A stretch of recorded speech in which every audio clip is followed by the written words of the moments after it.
Rata-rata manusia ketika dia mendapatkan suatu pertanyaan atau suatu masalah, boleh dikata kalau kita tidak boleh ngomong 100% orang adalah emosional, ya udahlah 80% emosional, hanya 20% yang menggunakan keterampilannya berpikir. Salah satu contoh, pada usaha memberikan training di sebuah bank, karena latar belakang saya dulu dari bank, saya seringkali diundang banyak bank juga. Pada waktu itu saya memberikan contoh kepada bank tentang keterampilan berpikir dengan studi kasus seperti ini. Oke, hadirin semua, saya tanya, misalnya perusahaan mempunyai aturan baru, mulai hari ini, setiap orang yang masuk, asal masuk aja, Anda akan ditambahin uang Rp 10 juta rupiah. Setiap hari masuk, langsung 10 juta rupiah. Tidak masuk dengan alasan apapun, tidak akan dapat uangnya. Siapa yang setuju peraturan ini? Langsung berkata, saya! Semua setuju. Aha. Saya belajar dari satu ahli dari Amerika. Dia mengatakan begini, bahwa manusia ketika dia menjawab sesuatu hal kurang dari 6 detik atau reaksi yang kurang dari 6 detik, berarti itu adalah reaktif, emosional, dan tidak berpikir. Berpikir membutuhkan waktu lebih dari 6 detik. Something yang menarik.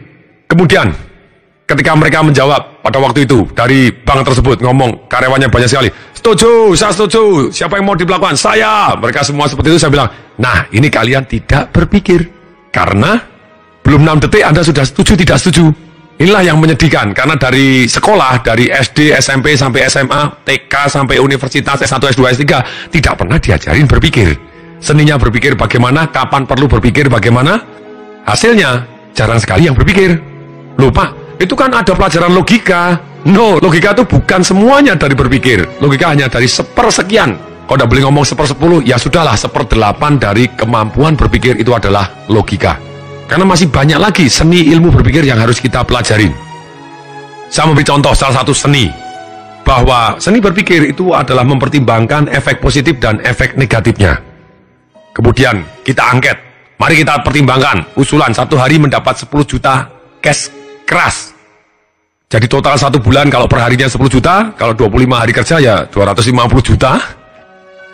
Saya tanya, apa efek positifnya dari kalau per hari dapat tambahan insentif Rp 10 juta? Kemudian mereka ngomong, wah positifnya Pak, saya akan selalu semangat Pak. Positifnya Pak, saya akan jadi kaya Pak. Wah, sekolah anak saya bisa ke luar negeri Pak. Oh, mobil saya ganti Pak. Rumah saya tambah besar Pak. Kemudian ada yang nyeletuk, istri saya tambah Pak. Wah, kalau yang ini masuk yang negatif, saya bilang begitu. Oke, sekarang apa lagi yang positif? Yang positif, saya akan masuk ke kantor dengan tersenyum terus Pak. Oke. Apalagi yang positif? Tidak akan pernah bolos Pak. Mau tabrakan, mau masuk ICU Pak, istilah pokoknya masuk kantor karena 1 hari dapat 10 juta gitu ya. Very good. Apalagi yang positif? Terus digali yang positif. Kemudian, oke, mari kita lihat risikonya ataupun hal-hal yang negatif. Sengsaranya kalau 1 hari dapat tambahan 10 juta rupiah, kira-kira apa? Kemudian mereka mikir, mungkin kerjanya jadi loyo Pak. Loh, tadi kok semangat sekarang kok bisa bilang loyo? Iya Pak, karena kan semua asal masuk tidak berprestasi dapat 10 juta. Ya mungkin jadi kerjanya salah-salahan saja. Bisa jadi. Apalagi kemungkinan negatifnya? Kalau perusahaan memberi Anda 1 hari tambahan 10 juta rupiah, bisa jadi perusahaannya bangkrut. Kalau bangkrut apa yang jadi? Dikeluarkan Pak. Kalau dikeluarkan gimana? Tidak punya kerjaan. Oke. Kemudian saya tanya lagi, apalagi yang kemungkinannya negatif? Tadi Pak, mungkin jadi kena aid karena ngawur Pak kemana-mana gitu ya, karena punya duit. Oke, apalagi kemungkinan negatifnya? Saya tanya, kalau misalnya perusahaan kuat, bayar Anda 1 hari 10 juta, tidak bangkrut dia, ada nggak kemungkinan negatif? Ada Pak. Apa? Bisa jadi mendadak saingannya banyak Pak. Banyak orang yang mau masuk ke perusahaan ini. Akibatnya orang-orang yang tadinya bukan lawan kita karena dia jauh lebih pintar, lebih hebat, mau mendudukin posisi seperti kita dengan gaji yang kita terima karena itu sudah lebih besar dibanding perusahaan yang lama. Akibatnya kita kalah bersaing Pak, kita juga dikeluarkan. Something to think about. Sekarang saya tanya, dengan kapasitas perusahaan ini, dengan total karyawan kamu sekian, kalau dinaikkan 1 hari tambahin 10 juta, berarti tambah Dihitung aja, berarti total karyawan dikali semua, kira-kira perusahaanmu mampu nggak? Wah, ya nggak mampu, Pak.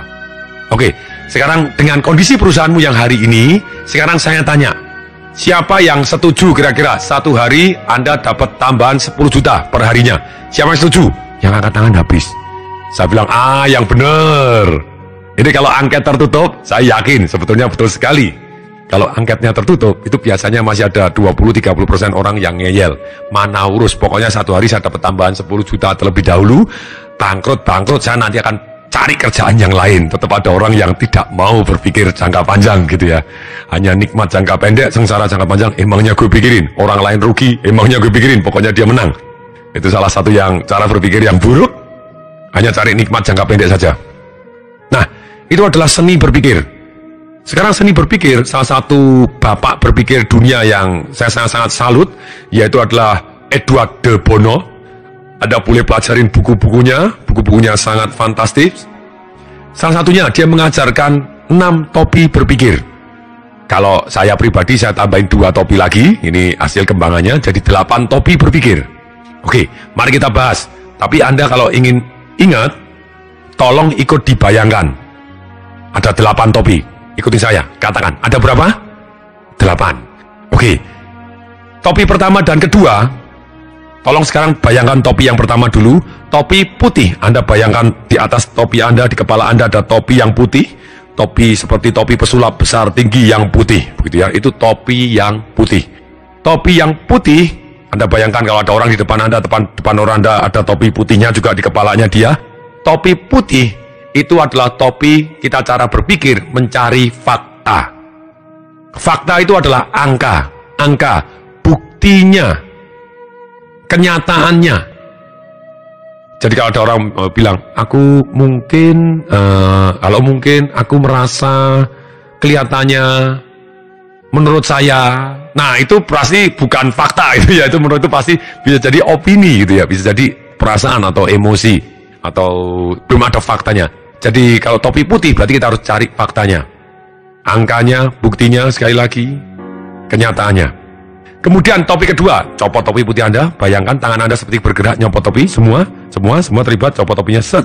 Sekarang Anda ambil topi merah, topi yang gede seperti topi pesulap, topi merah, warnanya apa? Merah. Bayangkan Anda pakai topi merah, bayangkan orang di depan Anda juga pakai topi merah, orang di kanan kiri Anda semuanya pakai topi merah.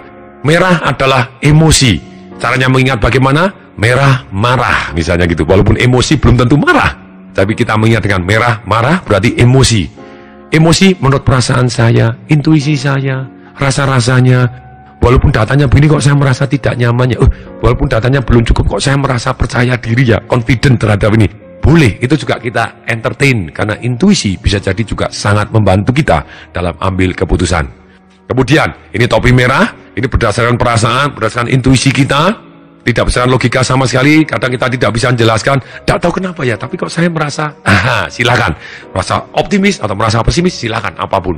Oke, sekarang mari kita copot. Bayangkan, topi merahnya Anda copot dengan tangan gerakan, Anda ikutin saya, gerakan tangannya dicopot, topinya merah dicopot, ambil topi berikutnya, yaitu topi yang warnanya kuning. Oke, ambil topi kuning, pasang topi kuning. Bayangkan orang-orang sekeliling Anda pakai topi kuning, yang besar seperti topi pesulap, tinggi, topinya warnanya kuning. Warnanya apa? Sebutkan? Kuning. Oke, dengan Anda menyebutkan, Anda akan jauh lebih ingat. Dengan Anda melakukan gerakan, Anda membayangkan, Anda akan jauh lebih ingat. Topik kuning, ini kita memikirkan satu dari sudut manfaat. Bayangan apa kuning? Kuning adalah buah yang sudah menguning. Jadi manis bermanfaat. Ini buah kuning bermanfaat, bayangkan buah kuning. Jadi kuning adalah manfaat. Kita cari, apa positifnya? Misalnya terhadap satu ide, ataupun satu pertanyaan, atau satu tantangan kita tanya, apa positifnya ini? Apa manfaatnya? Kalau berhasil nikmatnya apa? Manfaatnya apa? Nah, selalu tanya seperti ini karena ini topi kuning. Topi kuning adalah manfaat. Jadi kita akan selalu fokus kepada hal-hal yang positif. Nikmatnya kalau ide ini jalan. Ataupun peristiwa ini, apa yang dari peristiwa ini yang bisa kita manfaatkan? Kita topi kuning.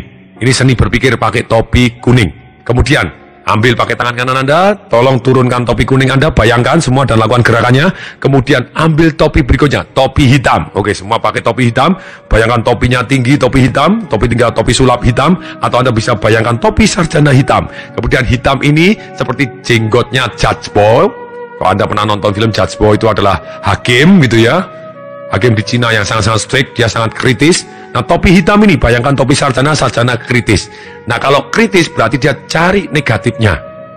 Resikonya apa? Kalau tidak berhasil, kemungkinan buruknya apa yang terjadi? Negatifnya apa dari ide ini? Jadi ini kita memikir dalam satu posisi yang negatif dari resiko, dari sisi sengsaranya yang mungkin terjadi, supaya kita siap. Bukan hanya optimis kosong belaka, tapi kita juga siap dengan kemungkinan-kemungkinan yang paling buruk pun. Kemudian, hanya saja topi ini tidak boleh diakhiri dengan cara berpikirnya terus, menurut saya tidak boleh diakhiri terus negatif terus, tidak. Tapi harus ditutup dengan pertanyaan, oke, supaya kemungkinan yang negatif ini atau kesengsaraan negatif ini tidak terjadi, atau kemungkinan terjadinya kecil, kira-kira apa yang harus saya lakukan? Apa yang harus saya siapkan? Supaya kita kembali ke real, menuju ke arah yang kita inginkan. Ini adalah topi hitam. Hitam mengkritisi, hitam mencari salahnya, hitam busuk berarti cari busuknya, tapi kemudian ditutup supaya kemungkinan busuknya mengurang, supaya kemungkinan negatifnya terjadi mengecil. Apa yang harus kita lakukan? Supaya kemungkinan berhasilnya besar, apa yang harus kita siapkan? Saya minta bantuan kepada siapa, sumber daya apa yang saya butuhkan. Dengan demikian kita akan jadi kembali ke hal yang positif. Kemudian kita lepas pakai topik yang hitam ini, kita turunkan, topi hitam kita turunkan. Sekarang kita pasang topi yang hijau semua. Oke, pasang topi hijau, hijau yang topi besar. Bayangkan semua sekeliling Anda juga topi besar hijau, dan bayangkan Anda dengan gerakan pakai topi hijaunya di kepala Anda, seperti topi pesulap hijau. Hijau adalah seperti tanaman yang masih hijau atau orang yang masih hijau. Dia akan tumbuh seperti tanaman. Kalau tanaman tumbuh, dia akan bercabang. Dia akan mencari alternatif. Oke, topi hijau dia masih tumbuh. Tumbuh berarti dia berkembang. Berkembang berarti cari alternatif. Ini cara berpikirnya. Jadi kalau kita berpikir, oke, sekarang kita pakai topi hijau, berarti kita akan harus tanya, oke, alternatifnya apa terlebih dahulu? Alternatifnya apa? Cara lain apa? Kita berpikir ke samping, yang dikatakan oleh Edward de Bono, lateral thinking, menyamping. Tidak perlu dilogis sistematis. Kita hanya fokus kepada alternatif. Alternatif ke samping. Tidak perlu kalau kita sedang ngomong hijau, ada orang, wah itu tidak mungkin. Mana urus, jangan ngomong tidak mungkin dulu. Kita hanya alternatif. Semakin gila, semakin bagus. Itu adalah topi hijau. Jadi membuka kemungkinan-kemungkinan yang lain. Caranya bagaimana membuka kemungkinan yang lain? Banyak jurus untuk membuka yang lain. Misalnya Anda mau menghadapi sebuah masalah, misalnya pada waktu Edward de Bono mendapat tantangan untuk memecahkan. Ada satu perusahaan yang liftnya kuno, lambat luar biasa. Kalau diganti butuh biaya yang sangat-sangat besar. Terus kemudian dia minta konsultasi, gimana? Tolong, ini gantinya gimana? Memecahkan masalah lift ini, karena semuanya merasa lama. Edward de Bono langsung berpikir kebalikannya. Kenapa harus diganti? Apa harus diganti? Dia berpikir ke samping. Apa harus diganti? Kalau tidak diganti, kalau orangnya disuruh merasa cepat, orang merasa lambat kalau disuruh merasa cepat. Mungkin aja. Kemudian apa yang dilakukan? Ditempellah kaca di depan liftnya, di dalam liftnya. Akibatnya ketika orang menunggu, dia nonton kakinya sendiri, nonton wajahnya sendiri. Ternyata secara statistik, ketika dites, ternyata mereka merasa bahwa masa tunggunya jauh lebih cepat. Menarik, jadi liftnya tidak perlu dipercepat, tapi orangnya yang dibuat merasa lebih cepat. Kemudian menyamping, seperti ada kisah klasik tentang satu direktur pabrik permen coklat di Swiss sana, yang sekian minggu tidak pulang rumah, sudah lebih dari 2 minggu setiap hari di sana, sampai malam sekali pulang rumah sih, tapi pulang rumahnya pagi gitu ya, jam 2, jam 3. Ada tukang sapunya nyapu, Pak, berapa hari saya lihat Anda kok Anda stres luar biasa kelihatannya. Apa sih Pak problemnya? Kalau boleh saya tahu. Ini loh, saya disuruh membuat permen coklat yang baru. Tapi semua sudah ada. Coklat rasa lemon sudah ada, coklat rasa stroberi sudah ada, coklat yang dalamnya dikasih alkohol sprawing ada, dikasih mint ada, atasnya dibuat begini ada, dikasih kacang almond ada, dikasih apa-apa ada. Apa ya yang bisa ada ide yang betul-betul membuat baru? Tukang sapunya sambil nyapu keluar ngomong, kenapa enggak coklatnya dibuat putih aja Pak? Ini berpikir menyamping. Keluar dari zonanya, keluar dari kegilaannya, coklat ini coklat dibuat putih. Sejak saat itu, kemudian akhirnya bisa disari, coklatnya warnanya dikeluarkan jadi putih, keluarlah coklat yang warnanya putih. This amazing, sangat amazing. Itu pakai hijau, alternatifnya apa? Ketika Edward de Bono juga diminta konsultasi untuk perusahaan minyak ngebor, bagaimana supaya bisa meningkatkan produktivitas? Dia bilang, kenapa harus vertikal ngebornya? Bor aja horizontal. Pada waktu dia diketawain Orang gila, ngebor itu nggak bisa miring, ngebor ya ke dalam gitu ya. Tapi hari ini sudah ketemu teknologinya, ketika dibor turun ke bawah, dibor ke samping, hasilnya minyaknya jauh lebih banyak dibanding dengan dibor vertikal ke bawah saja. Jadi berpikir ke samping, cari alternatifnya terlebih dahulu. Tidak perlu dirasional.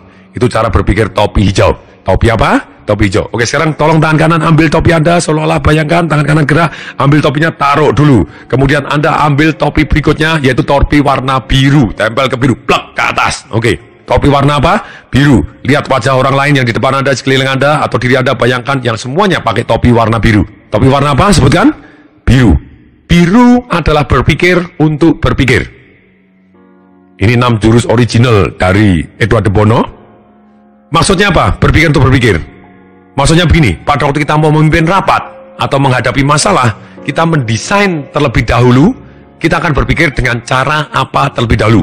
Jadi biru itu adalah untuk supaya kita sepakat. Oke, teman-teman, sekarang kita akan berpikir dengan putih terlebih dahulu. Faktanya apa? Misalnya begitu.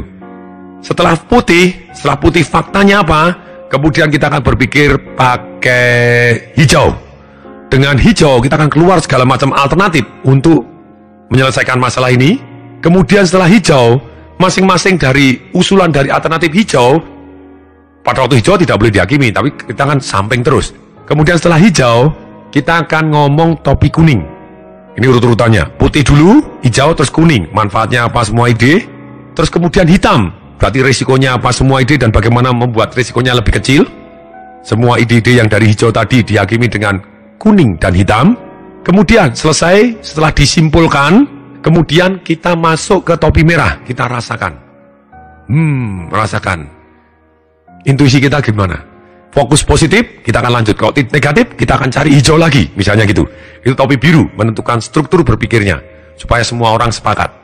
Kemudian berikutnya, topi yang ketujuh, ini adalah topi yang warnanya abu-abu. Oke, sekarang copot semua topi yang biru, semuanya letakkan topi biru, ambil topi warnanya abu-abu. Abu-abu adalah warna yang netral, abu-abu hanya menggambarkan. Kembali lagi, abu-abu adalah netral, berarti dia menggambarkan situasi saja. Abu-abu berarti warnanya adalah warna netral, semua bisa jadi abu-abu. Abu-abu netral ini tidak putih, tidak hitam, tidak merah, tidak kuning, tapi abu-abu. Nah, abu-abu berarti Anda menggambarkan situasi. Contohnya apa? Contohnya seperti ini. Pada waktu misalnya pesawat terbang ditunda, mereka akan mempunyai berita. Beritanya adalah berita abu-abu, yaitu secukupnya aja. Dia hanya menggambarkan. Dia tidak menjelaskan dengan detail, dia tidak menjelaskan dengan resiko, dia tidak menjelaskan dengan faktanya, dia tidak menambahin emosi, gitu ya. Jadi misalnya, pesawat ditunda karena alasan teknis. Selesai, cuman gambaran aja, abu-abu. Seringkali kita harus berpikir dengan cara abu-abu dan menyampaikan pikiran kita dengan cara abu-abu. Kalau Anda sampaikan dengan faktanya, Anda ngomong, faktanya, ternyata pesawat kita jet sebelah kanannya agak terganggu, terganggunya di sini, tersumbat pembulunya, sehingga kekuatannya turun dari 200, misalnya ngawur aja katanya, misalnya 250.000 PK, sekarang tinggal jadi cuman 75.000 PK. Dengan kekuatan ini, Anda cerita data gitu, orang jadi takut. Apalagi kalau Anda pakai emosi, mohon maaf pesawat ditunda, karena saya merasa pesawat ini bisa jatuh sewaktu-waktu. Waduh, dengan pengumuman seperti itu orang jadi takut total gitu ya. Ada masanya kita pakai topi abu-abu dan kita sampaikan secara abu-abu. Selesai, kita maju lagi gitu ya. Biasanya untuk menggambarkan suatu hal yang tidak perlu terlalu detail, tidak ada alternatifnya. Selesai, perbaikin aja. Kemudian ini topi abu-abu digunakan pada waktu memang tidak untuk dibicarakan secara detail. Nah sekarang taruh topi abu-abu Anda. Semuanya taruh topi abu-abu. Ambil topi Anda yang baru, yaitu topi polkadot. Warnanya bulat-bulat, merah, kuning, hijau, bulat-bulat seperti topi badut. Bayangkan topi Anda seperti topi badut, topi yang terakhir topi badut, polkadot, di atasnya ada war-warnya juga. Silakan bayangkan secara kreatif apapun topi badut Anda yang warnanya polkadot. Ini topi ke-8.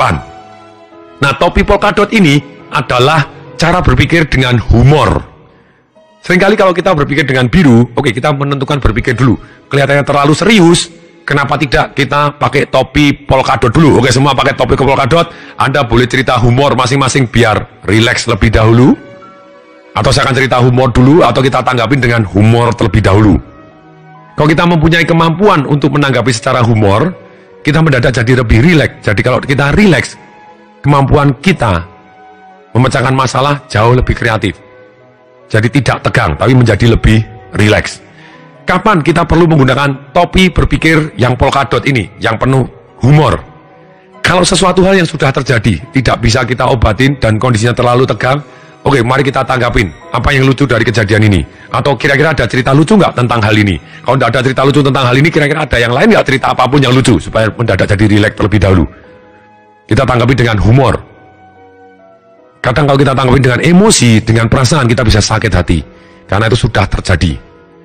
Ini penting sekali, cara-cara berpikir seperti ini. Misalnya ada orang menghina, masih ingat? Kalau kita bayangkan dan kita katakan, orang gila, tidak usah dilawan. Ini adalah cara berpikir humor. Kita nganggep orang tadi, orang gila, tidak usah dilawan. Atau kita bom wajahnya, oke, kalau dia mau menghina saya, goblok kamu dasar otak isinya tai. Kita tersinggung, kita marah, kita bom. Boom, wajahnya meledak, kemudian seperti dongking, kemudian telinganya seperti gajah besar, seperti Bona, hidungnya seperti Pinocchio, kemudian wajahnya gosong-gosong, kemudian suaranya seperti Mickey Mouse, dasar goblok, otak isinya tai. Mendadak kita jadi ketawa. Ini, jadi kalau kita, kalau saya dalam kondisi emosi, saya akan humor dulu, jadi akan saya lebih tenang dan lebih rileks. Akibatnya saya jauh lebih tepat dalam mengambil keputusan. Setelah itu, oke, saya akan cari faktanya terlebih dahulu, putih, dan kemudian saya akan cari hijaunya alternatif, atau silakan, Anda akan menentukan. Tapi itulah, jadi seni berpikir ini penting. Ketika kita mengalami masalah apapun, Anda mulai tahu, Anda pakai topi apa. Ketika Anda mulai kurang dari 6 detik, langsung jawab, ataupun bereaksi, atau marah, itu berarti topi merah, gitu ya. Topi merah yang emosi, yang marah, gitu, dari sudut emosi Anda. Apakah itu paling tepat? Belum tentu. Ada satu perusahaan Jepang yang menggunakan sistem berpikir ini dalam kondisi rapatnya dia. Kita diajari oleh Edward de Bono. Ternyata hasilnya luar biasa. Perusahaan ini bisa menjadi perusahaan yang paling besar di dunia hanya dalam waktu 10 tahun. Nah, sampailah sekarang kita ke tugas. Tugas untuk berpikir. Silahkan, Anda punya ide apa untuk ke depan, apapun idenya, ataupun yang Anda punya masalah apapun yang Anda punya sekarang, tantangan apapun, kemudian please, sekarang kita mulai tentukan dengan topi biru terlebih dahulu. Dengan topi biru, Anda mendesain sendiri. Jadi, selesai mendengarkan CD ini, keluarkan buku sukses Anda tulis tantangan yang pernah ada di dalam hidup Anda, atau ide yang selama ini belum Anda kerjakan, langsung pakai topi biru, Anda tulis biru, berarti saya mendesain cara berpikirnya. Saya akan merah dulu Pak. Boleh, merah berarti Anda perasaan saya kok tidak enak, apapun. Saya kasih contoh langsung deh. Misalnya, punya ide bagaimana kalau kita, sekarang mulai start berbisnis aja. Oke, kemudian, dari topi biru, kita akan berpikir dengan hijau terlebih dahulu. Setelah hijau, kemudian kita akan berpikir dengan putih. Setelah putih, kemudian kita akan berpikir dengan kuning. Setelah kuning, kemudian hitam. Setelah hitam, kemudian kita akan kembali ke merah. Misalnya seperti itu. Oke, pada waktu kita hijau, bisnis. Apa sih alternatifnya bisnis? Yes, alternatif pertama langsung keluar aja. Nggak usah kerja. Alternatif kedua apa? Nggak usah berbisnis. Boleh dong, yang namanya alternatif boleh aja. Nggak usah berbisnis sama sekali. Sekalian langsung dibalik total. Yang ketiga, bisnis boleh. Tapi kalau kita sudah mempunyai uang sekian, kita baru bisnis sendiri. Oke, satu alternatif lagi. Berikutnya, alternatifnya apa lagi? Bisnis, gini aja deh. Saya tidak harus keluar. Saya bisa menjadi partner dari bos saya. Jadi lama-lama ketika saya besar atau bos saya besar, saya akan mengajukan minta bos saya jadi partner dalam bidang-bidang yang saya ahli. Bisa juga. Atau sekarang saya injak 2 kapal dulu. Saya buka bisnis tapi saya tetap masih kerja. Oke, itu alternatif. Kemudian alternatifnya bisnis apa? Apa aja bisnisnya? Banyak sekali, silakan. Bisnis A, B, C, D, E, F, G. Jadi Anda buka kemungkinan-kemungkinan bisnisnya yang lain semua. Kemudian kita tadi setelah berpikir alternatif, kita berpikir putih. Putih adalah faktanya, kemudian angkanya. Angkanya saya punya duit berapa? Saya punya modal apa? Saya punya keterampilan apa? Saya punya teman bagaimana? Bos saya mau tidak untuk diajak. Itu faktanya. Walaupun tetap masih bisa dipengaruhi kemudian hari. Terus kemudian apapun angka-angka, bukti-bukti bisnis ini terbukti kemungkinan berhasilnya berapa besar. Kalau franchise, yes, sekitar mungkin 90% berhasil. Kalau franchise-nya sudah umurnya di atas 4 tahun begitu ya. Kalau baru ya belum tentu. Nah, Kemudian kalau buka sendiri kemungkinan berhasilnya berapa persen? Cuma 4%. Itu yang berdasarkan angka dan statistik yang ada. Terus kemudian setelah itu fakta-faktanya, kemudian kita kuning. Manfaatnya apa? Nikmatnya apa? Masing-masing dari ide tadi manfaatnya, nikmatnya apa? Kemudian berikutnya yang hitam, berarti risikonya apa? Berapa besar? Kemungkinan terjadinya bagaimana? Dan bagaimana supaya kemungkinan tadi kecil risikonya, melainkan jadi besar kemungkinan berhasilnya? Apa yang harus dilakukan? Minta bantuan siapa? Dengan hitam. Terus kemudian setelah hitam, kita masuk ke topi merah. Gimana perasaannya setelah kesimpulannya? Misalnya kesimpulannya apapun. Yes, saya mau bisnis, saya mau tidak bisnis. Gimana perasaan Anda? Intuisinya gimana? Oh, saya tenang kok. Saya boleh maju dengan cara seperti ini. Boleh kok. Kenapa tidak? Begitu ya. Silakan, Anda bisa ambil keputusan dengan cara seperti ini. Jadi itulah PR-nya. Anda ambil satu ide, kemudian Anda pertimbangkan dengan segala jurus yang sudah Anda belajar tadi. Lakukan sekarang juga, buka buku sukses Anda, tulis ide Anda atau masalah Anda, buat cara berpikirnya, dan boleh juga Anda gunakan, gambarkan saja dengan topi abu-abu, ataupun pakai topi polkadot yang sisi humornya disembunyikan sehingga Anda merasa sedikit lebih rileks, dan Anda bisa berpikir jauh lebih tajam.